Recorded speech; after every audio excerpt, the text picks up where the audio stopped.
ఈ మధ్య బెంగళూరు జరిగినటువంటి రేవు పార్టీల కలకలం అది చివరికి దేశవ్యాప్తంగా పెద్ద సంచలనంగా మారిపోయింది.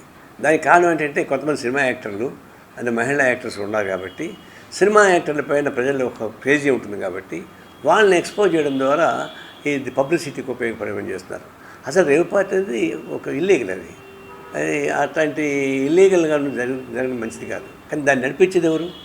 పెద్ద పెద్ద డబ్బులు ఉండేవాళ్ళు, రాజకీయ ప్రముఖులు, వాళ్ళు ఎక్కువ చేస్తున్నారు. వాళ్ళు దానికి ఎన్ని ఏర్పాటు చేస్తుంటే వీడిపై పాల్గొంటున్నారు.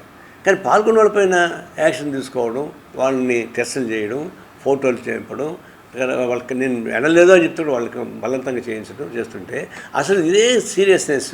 దీన్ని ఎవరు కండక్ట్ చేస్తున్నారు? ఎవరు స్పాన్సర్ చేస్తున్నారు? డ్రగ్స్ ఎవరు అమ్ముతున్నారు? ఎక్కడి నుంచి తెస్తున్నారు? అవి మీద మీరు కంట్రోల్ చేయాల్సింది. దాన్ని కంట్రోల్ చేయకుండా దీన్ని పాల్గొనల పైన పెద్ద హడావుడి చేస్తామంటే దీన్ని బట్టి ఏముందంటే అసవాళ్ళని తప్పించి, కుటుంబం కుదుట్లో ఉంటూ అశ్రమం గాయాలు అన్నట్టుగా అసవాళ్ళని తప్పించి మిగతా వీళ్ళందరినీ సెలబ్రేషన్ మందరం పెట్టి మొత్తం కంప్లీట్గా డైవర్ట్ చేసి పారేస్తున్నారు. మేము దీన్ని ఖండిస్తూ ఉన్నాం. అటువంటి మరి బిగ్ బాస్ ఉంది, 100 రోజుల పాటు యువకులు ఉంటారు, ఒక డన్లో ఉంటారు.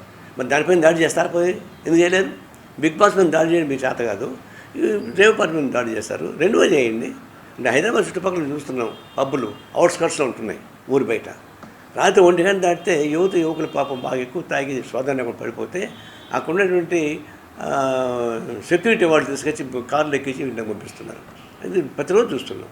ఇవన్నీ పబ్బులేమో పర్మిషన్ తీసుకుని లోపల విచారణ చేస్తారు, రేవు పార్టీ పర్మిషన్ లేకుండా చేయిస్తారు. మరి పర్మిషన్ తీసుకుని బిగ్ బాస్ ఇంకా ఘోరాలు జరుగుతుంటాయి.